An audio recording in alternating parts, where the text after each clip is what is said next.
"I'm the king of the world." That line became the most famous quote in modern cinema. But behind the scenes, Titanic wasn't just a love story set against history's most infamous disaster. It was a brutal test of survival that nearly destroyed its own cast, bankrupted its studio, and pushed its director to the edge of obsession. What you're about to hear isn't the polished Hollywood version. This is the hidden story, a mix of chaos, danger, and madness that reveals why Titanic is one of the most cursed productions in history. Cameron's descent into obsession. James Cameron wasn't content to simply recreate Titanic on a soundstage. He went down to the real wreck, not once, not twice, but 12 separate times. Each dive took 2.5 hours just to reach the bottom of the Atlantic.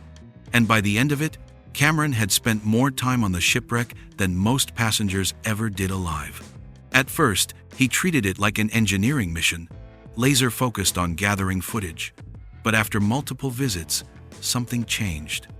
Seeing shoes, jewelry, and suitcases scattered across the ocean floor broke through his director's mindset.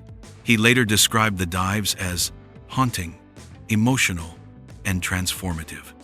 And the footage you see in Titanic's opening sequences, that's not a stunt.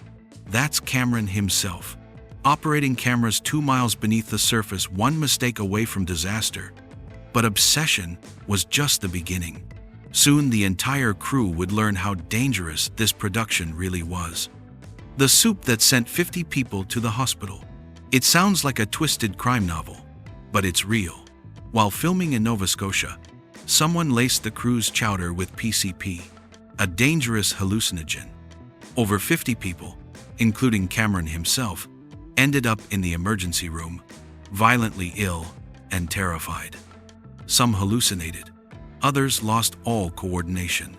Cameron forced himself to vomit, hoping to flush the poison before it fully took hold. The culprit was never caught. To this day, no one knows whether it was sabotage, revenge, or a sick prank gone wrong. But one thing was certain. If working conditions were so extreme that someone resorted to drugging the entire crew, the shoot was already spiraling out of control. And the actors were about to pay the price. Kate Winslet's near-drowning nightmare. Kate Winslet didn't just act in Titanic. She survived it. She chipped a bone in her elbow. She nearly drowned filming escape scenes. And she spent endless hours submerged in a water tank chilled to hypothermia-inducing levels. The result? Pneumonia, exhaustion, and multiple hospital visits. But the real fear wasn't the water. Winslet later admitted she was more afraid of James Cameron himself, a director so relentless in his pursuit of perfection that cast members feared disappointing him more than they feared injury. And Winslet wasn't alone. A revolt behind the cameras. The brutality of Titanic broke people. Stunt performers shattered bones. Department heads walked off set. Crew members compared the experience to military boot camp. What was supposed to be 138 days of filming stretched into 160, with no end in sight. Extras spent 12-hour shifts, floating in freezing water, developing infections and hypothermia. Titanic wasn't just a movie. It was a war zone, and the casualties were piling up. But the real disaster wasn't just physical. It was financial. The budget that nearly sank Hollywood.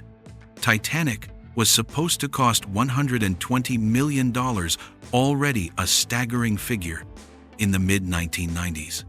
But as days dragged into weeks and weeks into months, that number exploded past $200 million, making Titanic the most expensive movie ever attempted at the time. Studio executives panicked. They demanded Cameron cut an hour from his rough cut to maximize ticket sales. They begged him to compromise. Some even whispered about pulling the plug altogether. Cameron refused. His obsession wouldn't allow it.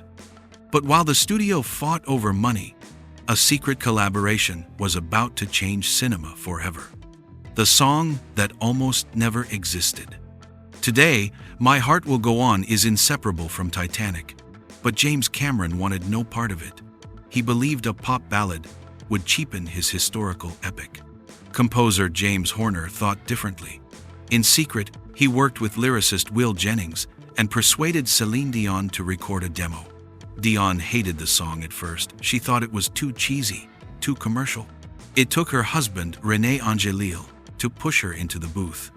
When Cameron finally heard it, he resisted, but the emotion of Dion's voice cut through his defenses. Even then, he demanded the song only play during the credits, Hidden Away. That hidden song went on to sell over 18 million copies and win every major award imaginable. But Titanic's biggest secrets weren't in the music, they were buried in the film itself. The hidden hands of Titanic. Remember Jack's drawing of Rose? That wasn't Leonardo DiCaprio's hand sketching the famous portrait. He couldn't draw. The artist was James Cameron himself. There was only one problem. Cameron was left-handed, while DiCaprio was right-handed. So Cameron filmed the drawing in reverse and flipped it during editing. And that steamy handprint on the car window? It wasn't Kate Winslet's either. It belonged to a male crew member whose hand photographed better against the glass. Even the heartbreaking elderly couple lying in bed as the water rose weren't random extras. They were Isidore and Ida Strauss, the real-life owners of Macy's, who refused to be separated during the sinking. Ida turned down a lifeboat, declaring, "Where you go, I go."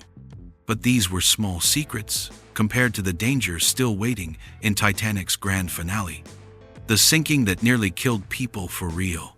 To recreate Titanic's final plunge, Cameron built a massive tilting set that could rotate like a giant seesaw.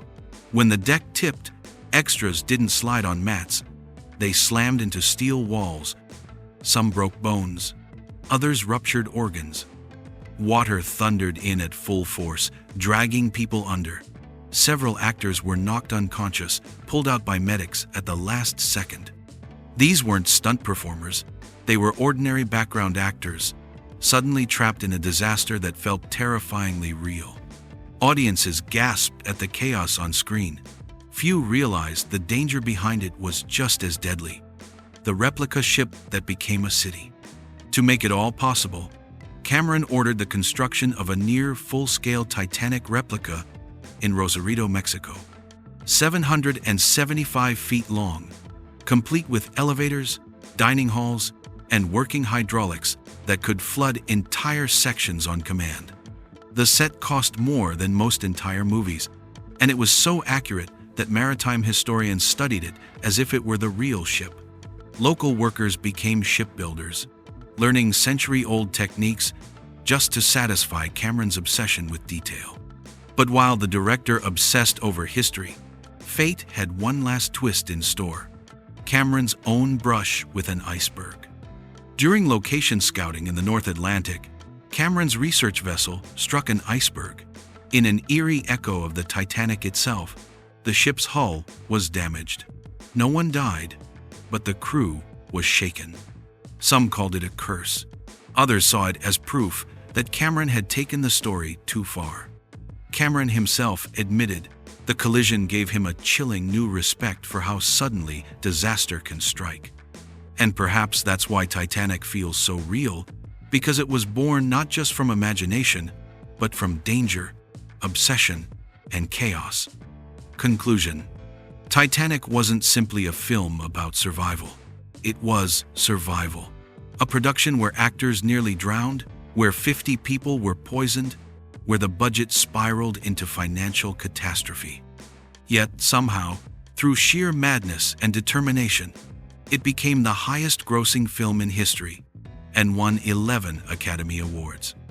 Maybe it was luck, maybe it was fate, or maybe the Titanic had one last story to tell and James Cameron was just stubborn enough to listen. So, what do you think? Which behind-the-scenes secret shocked you the most? Drop a comment, and if you want more untold Hollywood stories, make sure you're subscribed. Because this was just one iceberg, and there are many more hidden beneath the surface.